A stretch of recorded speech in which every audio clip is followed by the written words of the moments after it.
काली काली। काल का अर्थ है शिव। इसका अर्थ प्रस्थान के समय, मृत्यु सहित समय के विभिन्न कारकों से भी है। इसका अर्थ काला भी होता है। यदि हम इसे शिव के रूप में लेते हैं तो काली का अर्थ उनकी पत्नी कालकाली, जैसे भैरव और भैरवी से है। यदि हम इसे समय का अर्थ लेते हैं तो काली शिव की अनंतता के विपरीत ब्रह्मांड के समय कारक को नियंत्रित करने वाली देवी हैं। शिव की विशालता काली माया शक्ति से बंधी है। वह अपने आंतरिक अंधकार के कारण माया शक्ति है। उनके अवतार का वर्णन देवी भागवत पुराण में किया गया है। कथा कुछ इस प्रकार है। सभी देवी देवताओं ने परम दिव्य मां पराशक्ति से 2 राक्षसों शुंभ और निशुंभ के बारे में शिकायत करने की प्रार्थना की, क्योंकि वे लगातार देवी देवताओं को परेशान कर रहे थे। पराशक्ति ने अपने शरीर से एक शक्ति का निर्माण किया और उसका नाम कौशिक रखा। कौशिक का अर्थ होता है जिसके पंजे हों। देवी भागवत के अनुसार उसका विभिन्न रूपों में वर्णन किया गया है। उसका अनोखा भविष्य उसका काला रंग और खोपड़ियों की माला है। उसकी 4 भुजाएं हैं और इन 4 भुजाओं में वह अपने ऊपर के बाएं हाथ में दरांती रखती है। उसके निचले बाएं हाथ में एक कटा हुआ सिर है। उसके दाहिने हाथों के बारे में वर्णन भिन्न है। कुछ विवरणों में उन्हें रक्त से भरा प्याला ले जाने के लिए कहा जाता है और दूसरे हाथ में वे वरदा मुद्रा, वरदान देना, दिखाती हैं। उसे अक्सर एक शिव पर खड़ी मुद्रा में वर्णित किया जाता है। महानिर्वाण तंत्र में उनके 2 हाथों का वर्णन है। एक अभय, भय को दूर करने वाला और प्रासंगिक रूप से मृत्यु से भय को संदर्भित करता है, और दूसरा वरद, वरदान देना, मुद्रा के साथ। वह लाल रंग के कमल पर विराजमान हैं। उनकी एक उभरी हुई जीभ है, जिसका अर्थ है कि वह सभी बुरी चीजों का सेवन करती है और अपने भक्तों को केवल शुद्धतम देती हैं। उसका रंग मृत्यु और अनंत दोनों का वर्णन करता है। पापियों के लिए मृत्यु और अनंत काल उसका स्वभाव है। वह काल समय से परे है, इसलिए वह शाश्वत है। खोपड़ियों से बनी माला ब्रह्मांड के संपूर्ण प्राणियों की व्याख्या करती है। पूरी सृष्टि को प्रतीकात्मक रूप से खोपड़ियों के रूप में समझाया गया है। खोपड़ी क्यों? खोपड़ी मृत्यु में परिणत अस्तित्व की वास्तविकता का प्रतिनिधित्व करती है, जो अपरिहार्य है।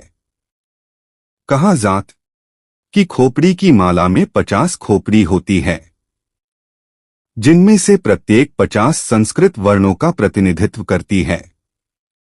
उसने कटे हुए हाथों से बनी घाघरा पहनी हुई है, जो कर्मों के विनाश का प्रतिनिधित्व करती है। उन लोगों में से जिन्होंने उसके सामने आत्मसमर्पण कर दिया है।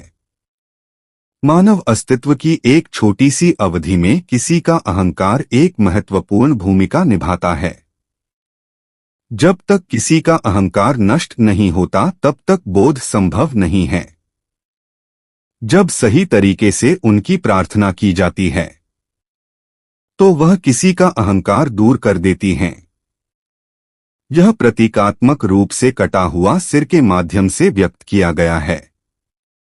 दरांती उनकी कृपा का प्रतिनिधित्व करती है और कटा हुआ सिर किसी के अहंकार का प्रतिनिधित्व करता है। जब वे अपनी कृपा बरसाती है तो सबसे पहले वे अहंकार को दूर करती हैं। वह हमारे अहंकार को नष्ट करने का चुनाव क्यों करती है और इसकी क्या आवश्यकता है? तत्वबोध ने अहंकार की व्याख्या इस प्रकार की है। अहंकर्ता अहंकार, अहंकर्ता अहंकारः। इसका अर्थ है कि कर्तापन का विचार अहंकार है। जब तक अहंकार नष्ट न हो आध्यात्मिक यात्रा तार्किक रूप से पीछा नहीं किया जा सकता। वह एक शिव पर खड़ी होती है और अधिक बार शिव के रूप में चित्रित किया जाता है, जो शक्ति के बिना सूक्ष्मता से व्यक्त करता है। शिव एक लाश है। सौंदर्यलहरी इस अवधारणा को इस प्रकार समझाते हैं। शक्ति के बिना शिव जड़ हो जाते हैं।